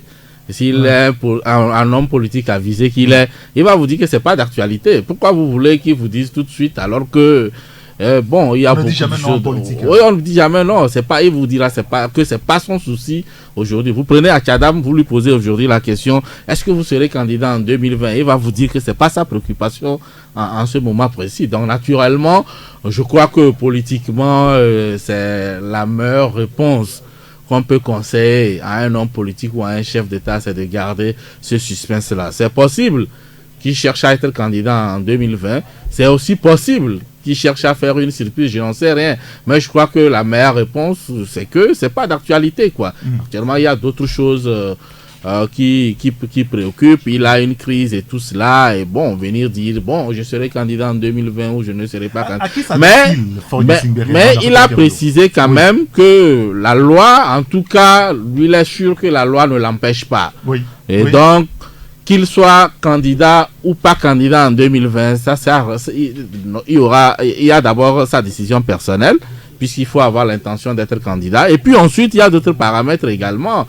Il faut passer par le congrès du parti et tout cela et autres. Je crois que, bon, pour moi, cette réponse-là, je ne m'attendais pas vraiment à grand-chose là-dessus. Alors, quand vous avez lu Faure Gnassingbé, à qui s'adresse-t-il véritablement, à votre avis? Non, il s'adresse aux Togolais. C'est vrai que c'est pas un discours, mais il s'adresse... puisque beaucoup l'attendaient sur plusieurs questions. La question du dialogue, la crise dans laquelle le pays est. Depuis là, beaucoup de Togolais attendaient à ce qu'ils prennent la parole pour qu'on sache exactement de quel côté il se situe sérieusement. La question des milices, tout ça, il a répondu. Donc, je crois que félicitations également, en tout cas au journaliste qui a posé les questions, parce que moi, je ne suis pas resté sur ma soif en ce qui concerne les questions qu'il fallait poser pour amener Faure Gnassingbé à sortir de son silence et à dire ce qu'il faut. Toutes les questions ont été posées. On peut ne pas être satisfait par certaines réponses, mais quand même... le professionnalisme quand même y était, et ça a amené quand même le chef de l'État à se prononcer pratiquement sur toutes les questions. Alors, maintenant, le journaliste ne peut pas le forcer à dire s'il sera candidat ou pas en 2020. Non, pas du tout. Mais bon, de toutes les façons, on lui a posé cette question. Même le canard choisi par le président de la République pour s'exprimer dans l'opinion, ça semble poser un petit peu de problème. C'est pas ce que vous en pensez. Faure Gnassingbé aurait dû parler à un média togolais que de parler à un média français. C'est pas ce que vous en pensez, Tchaniao? Non, vous savez, il faut que les gens cessent d'amuser les autres. Quand un média togolais fait passer une interview de Faure, les Togolais même diront que c'est pas fort. puisque les pays africains, vous savez, généralement, ne rêvent que de ce qui vient de l'extérieur. Quand nous avons quand nous avons des difficultés ici, combien de fois les gens ne disent pas que Macron va les sanctionner, Macron va dire le temps, et combien de fois les gens ne disent pas que le président américain a finalement dit ça, et que l'ambassadeur de tel pays occidental a dit telle ou telle chose. Donc, que les gens ne nous jouent pas. Entre-temps, le même canard avait écrit sur le Togo et les gens étaient contents. Le même Jeune Afrique avait... Qu'est-ce qui s'est passé entre-temps? Il y a moins d'un mois, ou un mois et demi, où Jeune Afrique a savonné le président de la République. Jeune Afrique s'est mal comporté vis-à-vis de notre État. Non. Et qu'un mois après, le chef de l'État reçoit le patron et... Non, je voudrais dire que le journalisme qui se fait hors de nos frontières, dans les pays comme la France, je sais que chaque organe a sa ligne. Mais il faut comprendre que, en réalité, le journaliste peut partir de ce constat que tu évoques et être au réalisme. Un journaliste qui écrit du sérieux, qui fait du sérieux, ce n'est pas parce que, est-ce que Jeune Afrique était un journal engagé pour le Togo seulement? Non. La situation togolaise peut, à une époque donnée, ressembler à ce que le journaliste a fait comme analyse à l'époque où tu dis. Et quand il y a des évolutions, le même journal peut écrire ce qui se passe concrètement. Maintenant, quand vous êtes en interne au Togo, peut-être que j'ai choisi d'avoir une ligne éditoriale qui est telle, et ça va être un peu pénible ou bien difficile que les gens comprennent que quelqu'un qui a telle ligne revienne. Mais à ce que ce soit connu de tout le monde, le journaliste a le droit de dire du blanc quand c'est du blanc, du rouge quand c'est du rouge. C'est comme ça que nous nous connaissons entre nous ici. Quelqu'un qu'on connaît d'avoir une ligne peut un jour dire quelque chose. Aux nouvelles donnes. Aux nouvelles donnes peut reconnaître que quelque chose se fait. C'est comme aujourd'hui certains se refusent de croire ou bien de se rendre à l'évidence qu'il y a quelque chose qui se fait pour changer peut-être ce pays. Or, dans l'UEMOA, il est dit et connu de tous que le Togo est le pays qui a fait beaucoup plus d'avancées en matière d'infrastructure. Mais un Togolais vous dira que non, ils sont venus même tard. Je suis passé ce matin à l'université de Lomé en venant ici. J'ai vu qu'il y a des grands travaux qui se font là-bas. Mais un Togolais vous dira tout à l'heure que depuis là, ils étaient au FICA, le FIFI aussi. Donc, quand il y a des évidences que les gens disent, il ne faut pas que nous les critiquons. On a compris. Merci beaucoup Loïc de nous avoir rejoint enfin. Bonjour. Bonjour et bonjour aux amis ici dans le studio et toutes mes excuses très sincèrement à tous les auditeurs parce que j'étais sérieusement coincé quelque part et c'était malgré moi. D'accord. Vous aurez aimé interviewer Faure Gnassingbé, publié dans le Flambeau des démocrates? Non, moi personnellement, pour être honnête avec toi, non. Mais moi j'ai toujours proposé plutôt que le président de la République puisse se retrouver face à la presse, c'est-à-dire un échantillon de la presse togolaise et pouvoir s'exprimer. Parce qu'en 13 ans, il n'a jamais fait et c'est malheureux. Ailleurs, ses pairs le font. Il n'y aurait pas eu cette crise et Faure Gnassingbé n'aurait pas accepté de parler même peut-être dans Jeune Afrique. Parce que la première interview qu'il a fait, c'était pas une interview en tant que telle, c'était entre-temps, c'était un entretien qu'ils ont essayé de ramasser. Une interview comme ça, question-réponse. Et c'est une des premières fois, pour ne pas dire la première fois. Mais c'est malheureux que c'est à cause de la crise. C'est une crise qui a mené à ça. Et il a fallu aussi, quelque part, que Jeune Afrique... n'oublie pas qu'en amont, Jeune Afrique avait d'abord... chantage de confrères. C'est un peu cela. Jeune Afrique avait Smati au départ. Ils ont eu un numéro qui a été même interdit d'entrer au Togo, qui a été bloqué. Et après, on ne sait pas qu'est-ce qui s'est passé. Soudan, c'est sa spécialité. Et il est venu rester au 2 février. Et après, il y a eu une interview qu'on a vue. Bon, c'est une bonne chose. Moi, je dis, l'essentiel, c'est que le président a parlé. Et comme l'ont dit les confrères, il s'est prononcé sur tous les sujets. Alors, maintenant, à chaque Togolais de tirer conclusion. Oui. Mais aussi, c'est qu'il faut déplorer, au-delà du fait que dans le fond, l'interview a été bien faite. Moi, c'est une opération de communication. Non, l'interview a bien marché. Oui. Quand tu prends le fond, la forme, c'est bien écrit. C'est bien écrit, tellement qu'à moi, je me suis demandé, et bon, heureusement que le journaliste ne l'a pas dit. C'était pas bâton rompu, j'ai compris. Que vraiment, ça a été, comme c'est un chef d'État, ça a été bien préparé, bien planifié, bien écrit, réécrit, lui est réélu, parce que c'est tellement bien fait. Maintenant... Et moi, je sais que je ne comprends pas, c'est que le même Jeune Afrique puisque c'est un groupe. Oui. C'est un groupe. Le même Jeune Afrique, à part qu'au début, ils ont écrit un papier qui a été bloqué. Le même Jeune Afrique dans AM, c'est-à-dire qui fait partie de leur groupe et que beaucoup de Togolais n'ont pas vu, dans Afrique Magazine, swatch le même pouvoir. Tu vois, c'est cette manière de faire du chantage du journaliste, je ne le comprends pas. Le Afrique Magazine, c'est leur aussi, c'est le leur. Ça appartient au groupe. Voilà. Alors, dans le même numéro, dans un numéro du groupe, on essaie de peindre bien le pays. Et dans un autre numéro, dans un autre magazine ou journal du groupe, qui est Afrique Magazine, on essaie de se matcher. Pourtant, c'est dirigé par le même groupe, c'est le même patron. Je me suis dit, est-ce que les Togolais... Non, je me suis dit, même, est-ce qu'au niveau de la direction de communication de la présidence, on s'en est aperçu parce que si on s'en est aperçu, il faut leur tirer les oreilles.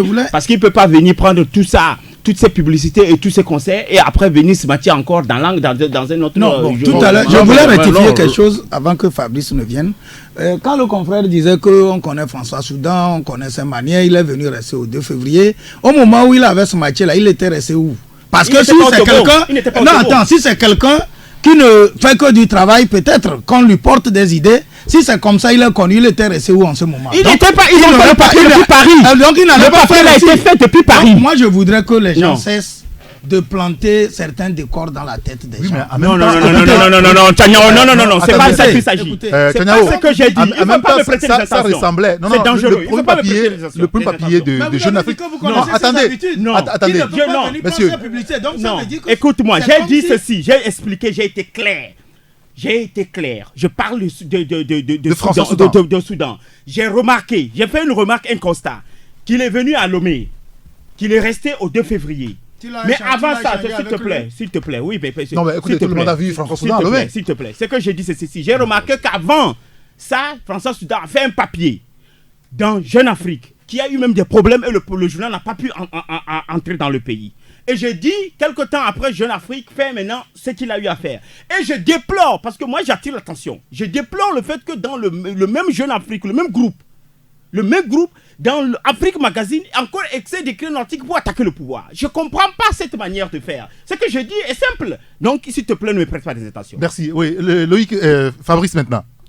Oui, je crois que nous sommes des journalistes et on devrait facilement comprendre ce qui s'est passé. Hein. Oui. Oui. On cogne un peu. Oui. Après, bon. Et puis, ils avaient fait un article. Ici, ils n'ont pas fait un article. La tempête. Ils ont ouvert leur micro à Faure Gnassingbé qui a parlé. Et donc, naturellement, tout ce que Faure a dit, c'est lui qui a dit. C'est pas à mettre sous... Enfin, même si c'est sur l'actif...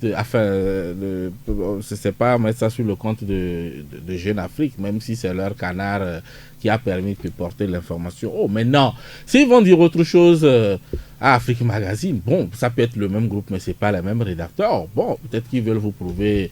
Leur indépendance. Leur indépendance. Bon, je crois que si on vous prend ici, c'est vrai qu'il y a quand même un travail qui se fait au niveau du rédacteur en chef qui essaie de... Mais ce qui est sûr, Jeune Afrique, c'est pas Afrique Magazine. Et puis, ce n'est pas dit que parce que Jeune Afrique a fait une interview à Faure Gnassingbé, demain, s'il y a quelque chose qui va mal, ils ne vont pas le dire. Hein. Ça aussi, il faudrait qu'on le comprenne. Et c'est pour cela, il faut que les gens... C'est pour cela que je suis un peu surpris que ce soit... Loïc qui le disent. Parce qu'on a ce problème-là au Togo. Aujourd'hui, bon, tu parles bien de quelqu'un dans ton journal parce qu'il a fait effectivement quelque chose de bien. Et demain, s'il fait mal, tu le dis également. Bon, il ne faut pas que les gens soient surpris pour dire « Ah, mais hier, est-ce que c'était pas lui qui faisait ceci ou cela? Et pourquoi aujourd'hui ?» Non, c'est comme ça la profession. Demain, François Soudan reviendra sous un autre angle. Forcément qui ne plaira pas au Togo. Ça, il faut s'attendre à ça. Moi, je crois que c'est facile à comprendre. Il y a un autre aspect de l'interview de Faure Gnassingbé. Excusez-moi pour aller vite, nous avons juste 15 minutes encore à passer ensemble. Il y a un autre aspect de l'interview de Faure Gnassingbé où il a parlé du PNP de Tikpi Akadam. Il évoque le djihadisme, le milieu ou la région de Sokodé fortement islamisé, le discours des imams qui demandent presque un djihad contre l'armée. Alors, tel que le parti a été peint, son président aussi, ça veut dire qu'on est sous menace. Quand même. Non, bon, moi on est menacé. Je voudrais te dire, au moment où, si tu m'avais demandé à qui Faure Gnassingbé s'adressait, oui, je t'avais posé la question. Tu l'as demandé à Fabrice, tu ne m'as pas demandé, j'allais te dire qu'il s'est adressé beaucoup plus à la communauté internationale. À la communauté internationale qu'au Togolais. Parce que quand l'heure viendra, et que Faure va parler aux Togolais, vous allez voir que ce ne serait pas les mêmes. Il a fait une communication à la fois politique et internationale. Parce que tout ce que vous dites, tout ce que vous relevez aujourd'hui, ce sont des faits ramassés par rapport à tout ce que nous avons vécu. Il y a eu entre-temps un imam qui a été arrêté. Oui, mais on se demande de quelle information dispose le chef de l'État. Oui, écoutez, le chef de l'État, j'ai dit, il a ramassé pêle-mêle les faits qui étaient liés par rapport à tout ce que nous avons connu pour faire ce discours que vous avez dû entendre. Et je crois que c'est le cadre qu'il a eu qui l'a permis de dire tout cela. Mais dire qu'il y a des informations ou que le Togo est menacé, bon, ça je ne sais pas. Peut-être qu'un jour viendra où on va nous clarifier pour dire qu'effectivement... Vous avez lu l'interview de Faure Gnassingbé là-dessus? Oui, mais est-ce qu'il a dit que le Togo est menacé? Est-ce qu'il a dit, après dans l'interview, il a dit tout ce que vous avez répété, mais est-ce qu'il a dit que le Togo est menacé par du djihadisme, par exemple? Loïc? Non. Par rapport à cette question, je crois que Faure Gnassingbé a déjà eu à répondre une fois. Et je ne sais plus si c'était à Témédia ou à Lamatessi, où il disait clairement en substance qu'un jour, que le moment viendra où la communauté internationale, où les Togolais les comprendront ce qu'ils sont en train de dire, même ce qui se passe. Voilà, ça veut dire que la logique ou la ligne de... Même, je crois qu'il a même dit ça dans Jeune Afrique aussi. Voilà, il a dit la même chose. Donc cette phrase est importante. Je crois que c'est ce que Eric passe et notre ami lui passe ailleurs. Ce qui se passe, c'est que il est clair, c'est comme si eux, ils ont des indices. Oui. Alors, c'est pour ça que c'est comme si c'est comme si le Togo, lui, a ses indices. Et si Faure Gnassingbé a des indices, si Faure Gnassingbé a des indices, comme quoi le PNP, puisqu'il a été clair aussi dans l'interview, a un système de financement encore opaque. Oui. Tu as compris. Dans l'interview, j'ai retenu ces mots. Donc ça veut dire que pour lui, et c'est comme c'est la deuxième fois, ils sont convaincus qu'il y a une filière ou un truc qui rime du djihadisme. Maintenant, si Faure Gnassingbé a cette information, qui doit l'informer? C'est son service de renseignement. Puisque toi et moi, c'est Faure Gnassingbé. Il est mieux renseigné. Voilà. Il est mieux renseigné et c'est son service de renseignement qui lui a dit. Maintenant, de quelle preuve le service de renseignement de Faure Gnassingbé dispose pour le dire? On ne sait pas. Mais la grande question est que, est-ce que si il y a cette thèse de djihadisme pour laquelle, honnêtement, moi, Loïc Lawson, dès le départ, j'ai dit éviter cette thèse pour le Togo. Et j'ai vu des autorités, pas des moindres. Je n'ai pas vu Faure Gnassingbé, je leur ai dit, cette thèse, arrêtez de le dire. J'en ai parlé avec des gens de renseignement, pas des moindres, un patron de renseignement. J'en ai discuté plus d'une heure. Je lui ai dit, cette thèse, sur quoi vous basez pour le dire? Il m'a fait des explications, mais rien de concret n'est sorti. C'est pour dire que quoi? Si vraiment il y a ça, moi je pense que... C'est dangereux. Non, c'est dangereux pour le Togo, mais avant, s'il y a vraiment une filière ou une thèse comme ça, les Blancs seront au courant avant nous. Honnêtement. Les Blancs, avec tout ce qu'ils ont comme renseignement, seront... Et s'ils seront le premier à prendre le Tipi à Tchadam. Tu comprends? C'est-à-dire qu'ils auront tellement la traçabilité qu'avant que le Togo n'arrête Tipi, ils seront le premier à l'arrêter. À mon avis. Et puis aujourd'hui, avec le G5 Sahel, dont on parle, tu vois, tous les jours, il y a la réunion sur le G5 Sahel. Il y a Macron qui est... Comment vous appelez ça? Macron qui est actuellement à Niamey. Toujours dans ce cadre. Je pense que s'il y a un truc comme ça, parce que le Togo est une plaque tournante comme le Bruxelles en Europe, c'est que Bruxelles est pour l'Europe, ils auraient dû l'arrêter. Ils pouvront l'arrêter. Oui, maintenant, l'autre truc qu'il y a au Togo et que nous tous, ça nous inquiète. Oui, une seconde. Puisque toi, tu peux parler. Oui. Nous tous nous inquiète. Moi, je sais qu'au Togo, je vois tous les jours. Et sur ce plan, j'ai interpellé aussi plusieurs autorités. Tous les jours, on envoie des... Comment vous appelez ça? Dans nos quartiers. Des drones? Non, pas des drones. Dans nos quartiers, et des madrasa. Ce qu'ils appellent madrasa. Des écoles arabes. Bizarres qui naissent. Et avec des moyens colossaux. Et ce qui m'étonne au même moment, au journal de 20h, je vois nos autorités ou parfois certains responsables musulmans qui sont de haut rang, à côté de ces messieurs-là. Et tu te dis, Mais ils cherchent quoi? C'est quoi la source de financement aussi à ce niveau? Parce que moi, quand je prends mon quartier, j'en vois, en une seconde, c'est devenu 3 étages. Et un matin, tu sors, tu vois des gens tout barbus, tout blancs, des Arabes qui sortent de là avec des appareils photo. Tu te dis, mais l'argent rentre comment? Et même le financement de certaines ONG à l'intérieur du pays, on en a même fait un papier entre-temps. Des ONG, il y a une ONG qui a été arrêtée en France, mais dont il y a un patron tout puissant ici au Togo. Tout puissant ici au Togo, on en a parlé dans notre journal, mais personne ne dit rien. Et quand on en parle, les musulmans nous disent que, écoute, c'est un truc islamique, ça n'a rien de ça, ça n'a rien de ça. Mais c'est compliqué. Dit qu'il y a un problème. Oui, qu'il y a un problème. Fabrice, après donne la parole à... Oui, bien sûr. Oui, mais je crois que... Oui, je crois que quand vous parcourez l'interview, d'abord, il y a une question, on a demandé au chef de l'État pourquoi ils n'ont pas vu ça venir. Et il a bien répondu, il dit non, le PNP au départ faisait les choses dans la légalité, puisque avant le 19, il y a eu... Oui, il faisait des démonstrations dans la légalité, tout allait bien encadré et tout cela, mais que c'est subitement, ils n'ont pas compris comment ça a viré. Et donc, et même, il a essayé d'avancer certains éléments, puisqu'il fallait justifier un peu pourquoi il semble être convaincu qu'il y a une filière djihadiste là-bas. Il a cité certains exemples. La façon dont le mode opératoire de ceux qui ont égorgé les militaires, il l'a dit. Et il a également évoqué un autre exemple où il parlait de militaires à qui on forçait de réciter des versets coraniques et tout cela. Donc, il a essayé de donner quelques exemples. Alors, est-ce qu'ils ont d'autres informations? Comme les autres l'ont dit, le chef d'État, c'est lui qui a les renseignements et tout cela et autres. Mais bon, quand Loïc dit que s'il y avait ça, effectivement, peut-être l'Occident aurait su... Mais les États-Unis ont dit qu'il y aura un 11 septembre malgré leurs moyens. Non, c'est pas la même chose. Non, c'est pour vous dire, c'est pour te dire que oui, les renseignements sont là, vous avez tous les moyens, mais il y a des choses, il y a des choses qui peuvent vous échapper, puisque la France même parfois est frappée, est attaquée. Oui. Mais c'est la France également qui a informé la Côte d'Ivoire qu'il y a quelque chose qui se passe à ses portes. Donc, on ne peut pas dire que, bon, peut-être par rapport à la taille de notre pays, il y a des informations qui te dit que ces informations-là aussi... Je ne dis pas c'est vrai ou c'est faux, je n'en sais rien. Mais dire qu'il y a des gens avertis qui peuvent anticiper tout, c'est pas vrai. Pas anticiper. Qui pouvaient... Je n'ai pas dit qui peuvent anticiper, mais j'ai dit quand il y a un truc comme ça, puisqu'il y a un mode de financement qui est opaque, que le Togo n'arrive pas à déceler, illicite.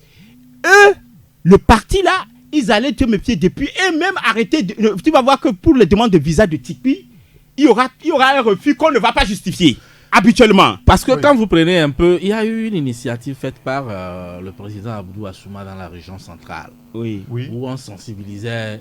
Avec sa fondation. Avec sa fondation. Oui. On sensibilisait. Tout à fait. C'est-à-dire, dans toutes les religions, il y a les radicaux. Oui. Il y a les radicaux. Et donc, aujourd'hui, c'est pour cela, dans les discussions, il faut éviter de donner l'impression comme si c'est pour cela, c'est comme si c'est l'islam qui est mis en jeu. Vrai. Non. Non, voilà, c'est vrai. On va finir sur le discours de Front National et aborder notre sujet très rapidement. Oui. Moi, je voulais peut-être dire que quand Loïc disait qu'on est en train de mettre dans les quartiers, les gens viennent construire des mosquées. Moi, je n'ai pas dit mosquée, j'ai dit madrasa. Oui, c'est pas mosquée, c'est différent. Oui. Les écoles. Oui, les écoles coraniques. Oui. Je crois que les écoles coraniques, il y en avait toujours eu par le passé. Et c'est comme aujourd'hui, quelqu'un va tenir un langage pour dire que dans son quartier, les gens viennent installer les églises dans un coin et puis on fait l'étude biblique tout le temps. Et donc, l'école coranique, c'est pour former les fidèles musulmans. On ne peut pas, sur la base de la création d'écoles coraniques, commencer par dire, bon, ceux qui viennent s'installer, je crois qu'ils passent toujours par les autorités, ils passent par l'administration.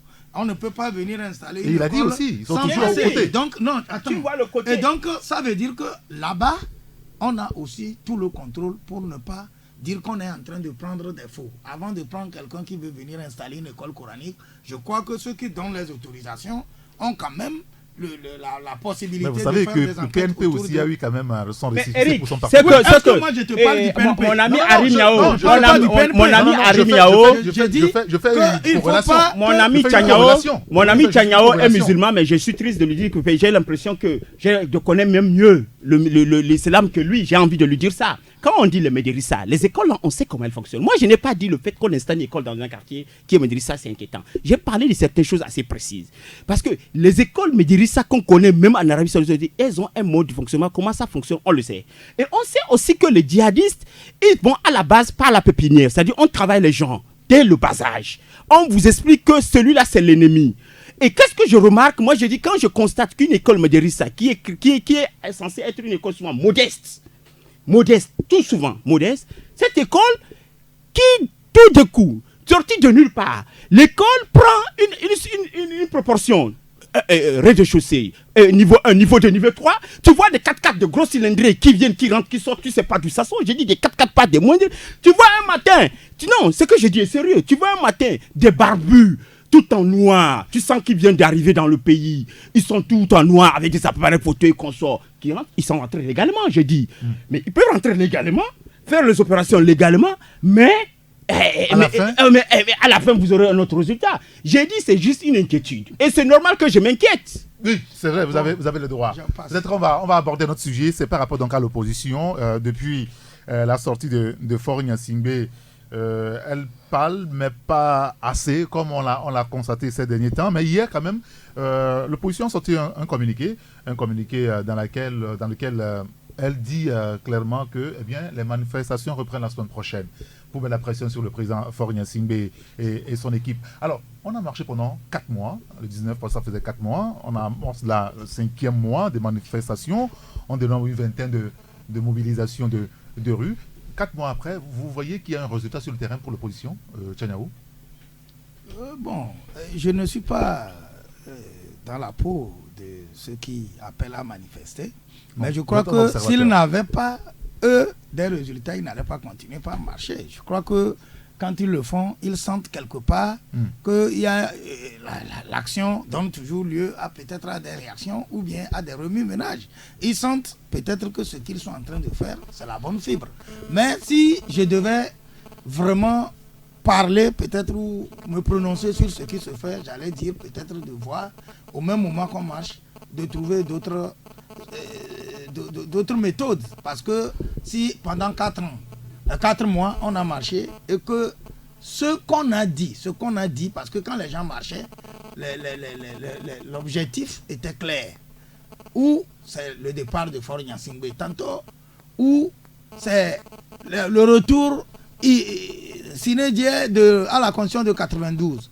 Bon, maintenant, après 4 mois, eux-mêmes, je crois que s'ils s'interrogent, ils vont comprendre que ça n'a pas tellement été ce qu'ils attendaient. Et donc, il faut revoir les copies et peut-être changer une stratégie. Mais il ne nous revient pas de donner des leçons à ceux qui marchent. Donc, ils disent qu'ils vont marcher encore. Bon, ils vont continuer, on verra la suite aussi.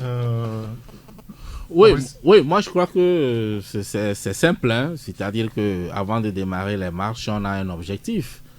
Et bon, si les marches continuent, c'est que l'objectif n'est pas atteint. Donc, pour moi, si c'était la réforme, là, les marches ont eu un résultat puisque le gouvernement a bougé. Mais si, malgré ce résultat, il ne continue pas à marcher, ça voudrait dire qu'au départ, l'objectif fixé n'est pas atteint. Et c'est pour cela que les marches continuent. Donc, naturellement, si l'objectif est atteint et on continue de marcher, on peut se poser la question de savoir, mais ouais, c'est quoi au juste vous voulez, ou c'est un plaisir de marcher.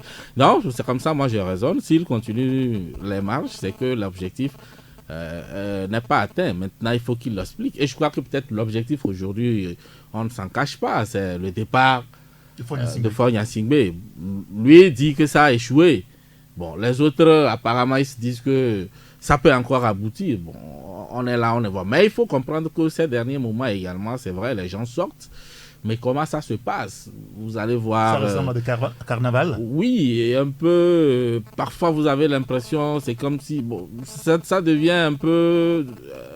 on ne comprend pas une certaine chose parce que... quand vous voyez le visage des gens, on n'a pas l'impression que c'est des gens qui marchent avec la colère. Bon, on ne peut pas demander aux gens d'être... Oui, parce que vous allez voir... La colère, justement, je crois que la colère, voilà, c'est justement... Je comprends Fabrice, hein.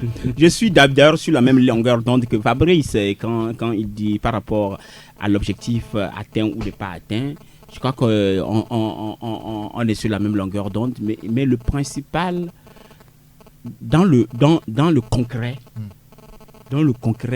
rien n'est encore acquis. C'est-à-dire dans le concret, en 4 mois, rien n'est encore acquis. C'est-à-dire, c'est vrai que le gouvernement, comme l'a dit Fabrice, a bougé par rapport aux réformes, parce que le gouvernement ne bougeait pas avant. Il a bougé, mais on n'a pas encore eu ça. Tu comprends? On n'a pas encore officiellement eu les 2 tours, formellement eu les 2 tours, avoir eu la limitation de mandat. On n'a pas encore eu ça. Maintenant, je crois que par rapport au départ de Faure Gnassingbé, même l'opposition a levé le pied. Et nous l'avons toujours dit, il faut lever le pied parce que demander le départ d'un chef d'État en exercice, c'est vrai qu'on l'a vu en Zambie, c'est où? C'est Zimbabwe. Oui, et c'est Zimbabwe, mais ce n'est pas une bonne chose parce que je l'ai dit dans ce studio, si aujourd'hui Faure Gnassingbé quitte, ce n'est pas eux qui prendront le pouvoir. Ce n'est pas ceux qui sont dans la rue qui prendront le pouvoir. C'est Dramani qui prendra le pouvoir. À la rigueur, si on le met hors de la frontière, un militaire va prendre. C'est ça la réalité. Maintenant, moi, ma crainte, vous voyez, on est en train maintenant de s'enliser. C'est-à-dire, oui, de plus en plus. Parce que, entre-temps, on croyait que les dialogues arrivaient, on était tous contents. Mais subitement, depuis la sortie de Bawara lundi, où il a fait comprendre que, quelque part, que le dialogue, ils l'ont repris, ils vont le faire entre Togolais, il n'y aura pas de facilitateur. C'est ce que l'opposition a dénoncé hier dans un communiqué. Ah, donc, voilà, dans un communiqué, malheureusement, je ne l'ai pas moi encore lu. Mais à cette allure, qu'est-ce que j'ai remarqué, c'est que Fabrice craint ou a dit de manière indirecte en disant qu'il ne voit pas la colère sur le visage des gens. J'ai peur que la marche qui jusqu'ici, depuis un temps, suit l'itinéraire tracé et se fait dans une discipline. Oui. Qu'à cette allure, les gens disent on change de trajectoire et ce qu'on a connu au début et qui a paralysé Lomé ou même l'intérieur du pays risque de revenir. Et pour ça, j'ai dit, mettons les 2 camps, mettez l'intérieur du supérieur de la nation au devant. On sait tous que les Togolais, entre eux, le dialogue entre eux seulement, sans facilitateur ou médiateur, va être compliqué et difficile. Nous le savons tous. Parce que la position de chacun des uns et des autres, on la connaît. Quand tu prends Classou qui appelle à ce dialogue, qui invite, tu connais la position de Classou, elle a été officielle. Classou il a marché officiellement même aux côtés de UNIR. Oui. Alors, quelqu'un comme ça, s'il t'appelle pour dialoguer, tu comprends un peu, sur des sujets assez critiques, c'est compliqué. Bawara, on connaît. C'est pour ça, et la CEDEAO a vu en désignant quelqu'un pour amener les Togolais à une table de négociation et jouer l'arbitre. Maintenant, j'ai l'impression qu'à Abuja, le gouvernement togolais a pu convaincre la CEDEAO de nous laisser faire d'abord entre nous Togolais. Mais ce que l'opposition dit que c'est faux, dans un communiqué, je vais vous lire cette partie du communiqué, où il a dit, après investigation, c'est la coalition qui a rendu public le communiqué hier soir, en tout cas avec la date d'aujourd'hui, après investigation auprès de plusieurs sources autorisées, la coalition s'étonne qu'un ministre de la République prenne la responsabilité de dire autant de contre-vérités sur une question aussi grave que la nécessité d'une médiation pour trouver des solutions durables à la crise. La coalition voudrait rassurer les populations togolaises en lutte pour la démocratie et l'alternance que non seulement les médiations de la Guinée et du Ghana sont bel et bien confirmées, mais de surcroît, elles sont renforcées par le Bénin et le Burkina Faso qui ont souhaité appuyer les 2 pays dans cette mission de médiation. Ah oui, mais tu vois, ça c'est nouveau. Est-ce que c'était des médiations? Ça aussi, est-ce que le travail que le Ghanéen, le Guinéen faisait, est-ce que c'était... Est-ce que officiellement ils étaient désignés comme des médiateurs? Non. Il n'était pas officiellement, mais la CEDEAO dit qu'elle reste disposée à toujours contribuer. Mais la CEDEAO, depuis le début de la crise, n'a jamais désigné un médiateur dans la crise togolaise. Il y a eu des chefs d'État. Oui, c'est des initiatives. Non, pas personnelles. Parce que quand tu prends le dernier communiqué de la CEDEAO, c'est-à-dire quand ils ont fait la rencontre, à la fin, ils ont reconnu et salué. Ils ont salué les efforts du président ivoirien et du président ghanéen pour amener. Et c'est parce qu'entre-temps aussi, si tu vois le Ghanéen, comment il est venu, entre-temps, c'était clair qu'il a été désigné. Parce que quand j'avais suivi une réaction sur une chaîne internationale, il a été désigné comme celui qui va gérer le problème togolais au niveau de la communauté. Oui, mais maintenant, je comprends, pour finir, je comprends parfaitement que le Togo puisse dire au nom de sa souveraineté, allez à Abuja, laissez-nous faire un truc togolais, si on ne réussit pas, vous allez venir. Vous savez, oui, Chanyao, et puis on finit là-dessus. Je crois que vous avez dit que c'est la dernière émission de l'année. Oui, si. On est en train de finir comme ça. On est en train de finir, donc moi je crois qu'il y a du cafouillage autour de qui doit être médiateur du Togo. Quand tout à l'heure j'allais évoquer, vous l'avez dit, les Togolais se sont déplacés pour aller voir Alpha Condé en France. Et les gens ont conclu que c'était le médiateur. Oui. Les Togolais ont rencontré, il y a le président Talon qui a fait des défilés ici à Lomé. Il a écouté les gens ont dit que non, c'était pour la facilitation. Le Ghanéen également a joué ce rôle-là. Et finalement, on nous dit que ça a été renforcé selon le communiqué, que le Bénin maintenant vient renforcer le Ghana, le Burkina vient renforcer l'ensemble de tous ceux qui ont écouté les Togolais. Moi, je voudrais dire que nous sommes pratiquement à la fin de l'année. D'abord, je profite pour souhaiter bonne fin d'année à tous les Togolais. Mais je dis que le beau cadeau que les leaders ou les acteurs politiques du Togo peuvent donner aux Togolais en cette fin d'année, c'est de s'entendre, c'est de prendre la raison de l'amour que nous avons pour le Togo et d'aller dialoguer. Parce qu'il y a eu des dialogues au Togo, il y a eu des facilitateurs, ça a pris.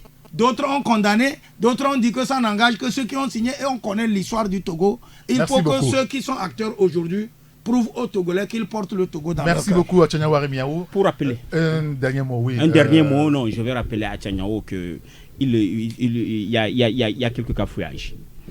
Il était clair, par Alpha Condé, il était chargé de faire en sorte que prendre langue avec le président de la République pour qu'il y ait libération des détenus. Voilà à niveau de jusqu'où son rôle était. En tant que président de l'Union africaine.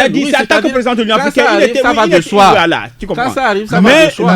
On est à la fin. Je vais conclure. Bon, pour dire mot de fin, honnêtement, j'ai envie de souhaiter joyeux Noël à tous les amis qui ont l'habitude de nous suivre. Beaucoup un clin d'œil du côté de certains amis du côté de la CET, tout comme du côté du transport routier. et puis, si tu veux, je souhaite aussi par anticipation une heureuse année à tous les amis. Espérons que 2018 va apporter beaucoup de sagesse à nous, tous hommes politiques, et à nous-mêmes.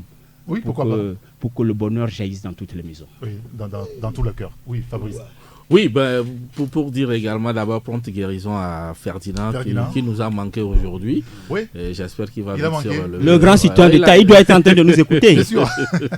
Et également, une bonne et heureuse année à tous les Togolais. Et puis surtout à tous ceux qui nous écoutent. Il y a certains qui ne nous supportent pas. Il y en a qui nous supportent aussi. Il y en a qui supportent également. Il y en a qui ne supportent pas nos propos. Bon, je crois que c'est aussi ça la démocratie. On n'est pas obligé de parler, d'avoir le même langage. C'est comme ça le monde est né. Chacun a la liberté de penser comme il veut. Et donc, mais de façon globale, bonne et heureuse année à tout le monde. Merci, messieurs, d'être venus pour le débat. Je voudrais quand même profiter de l'occasion pour vous dire un sincère merci. Ça fait une année qu'on est à l'antenne, en tout cas 2017. Merci à Loïc. Merci beaucoup. Merci à Chanyao Arimiao. Merci également à Fabrice Petizi. Je voudrais remercier également toute l'équipe de Vendredi. Abi Alpha, bien sûr, Ferdinand Haïté. Je vous remercie beaucoup. Et tous les autres confrères, lundi à vendredi, qui viennent toujours avec nous ici pour le débat. Merci également aux techniciens et à tous ceux qui nous écoutent à la maison. Et on va se séparer sur cette mélodie de votre ami Loïc Tiken Jafakoli, qui est un admirateur de Taxi Presse. Il est toujours branché sur notre chaîne YouTube et il suit religieusement cette émission. Il a demandé à être reçu prochainement quand il sera à Lomé, ce sera en début d'année. Et donc nous voudrons lui faire un clin d'œil ici. Il nous écoute, il nous écoutera en rediffusion sur notre chaîne YouTube. Le grand citoyen d'État ou citoyen d'État africain, Tiken Jafakoli, sauvé. 93.1 Taxi FM, premier sur l'actualité.